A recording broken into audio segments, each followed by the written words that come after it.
और मैं मेरा पहले परिचय दे देती हूँ क्योंकि लाइव में मैं सिर्फ अपना ऑडियो दिखाती हूँ। मैंने 2013 में दीक्षा ली है।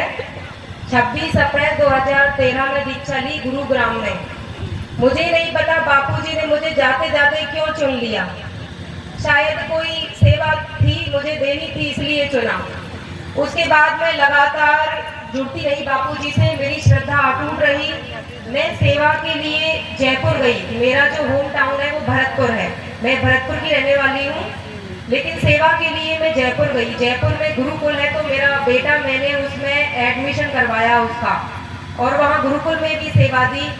मैंने कोरोना के ड्यूरिंग मैंने ऑनलाइन सेवा की, कॉलिंग सेवा की। मैंने पूरे भारत में कॉलिंग सेवा की है। सभी भाई बहनें अधिकतर मेरी आवाज़ से ही मुझे जानते हैं। मेरी शक्ल शायद ही किसी ने देखी होगी, क्योंकि ना मैं कभी वीडियो अपना ऑन करती हूँ, ना ही सेवा में अपना फोटो वगैरह मैं नहीं करती हूँ, क्योंकि मुझे ये सब दिखावा सही भी नहीं लगता। तो ये सब मेरी सेवाएं थी और अभी भी मैं सेवाओं से जुड़ी थी।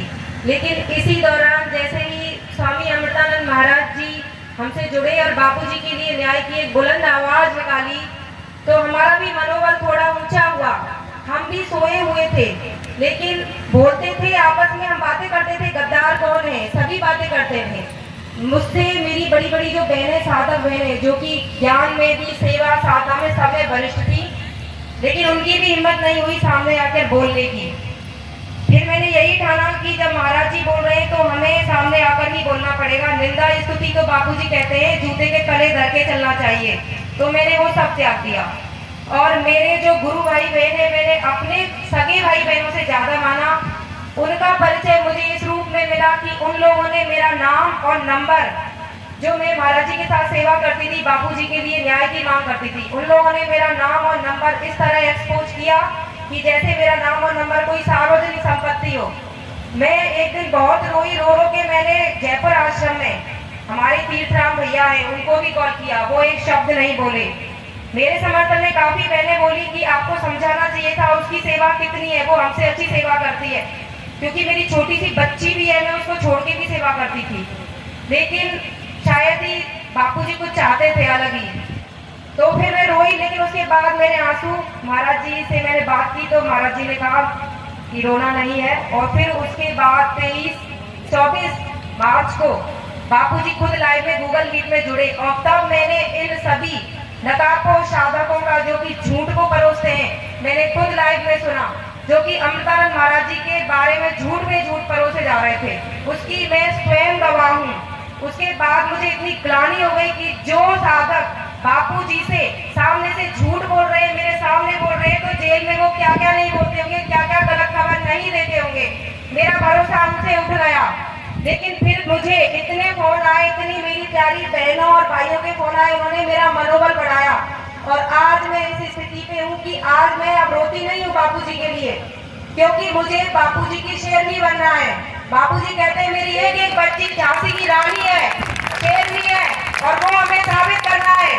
चाहे कितना भी फैलाए, झूठ फैलाए अमृतानंद महाराज जी के बारे में, लेकिन हमारे लिए एक नायक के रूप में यही आए। हम इनसे प्रश्न पूछते हैं, कहाँ है सुरेश आनंद जी? कोई जवाब नहीं देते। कहाँ है कृष्णा दीदी जिन्होंने बोला था बापूजी के लिए, क्यों जवाब नहीं देते? व्यासपीठ से इनकी वाणी मौन रहती थी बापूजी के न्याय के लिए, लेकिन आज इनकी वाणी को देखिए, व्यासपीठ को इन्होंने निंदा पीठ बना दिया है। वहां से सिर्फ और सिर्फ ये स्वामी अमृतानंद जी की निंदा करते हैं और हमारे बारे में बोलते हैं हम गद्दार हैं। तुमने कौन सी वफादारी निभाई है? मैं उन सभी वक्ताओं से पूछती हूँ, कौन सी वफादारी निभाई है तुमने? 11.5 वर्षों तक बापूजी को तुमने पीड़ा के अलावा दिया ही क्या है? और अगर आप एकजुट होते हैं तो क्यों नहीं हो आप एकजुट? हमें हमारे बापूजी चाहिए, हमें हमारे बापूजी व्यासपीठ पर चाहिए, चाहे इसके लिए कितनी भी बलि देनी पड़े। हम अब इससे ज्यादा नहीं सहेंगे और हमारे बापूजी को आना ही पड़ेगा।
जय हो जय हो जय हो।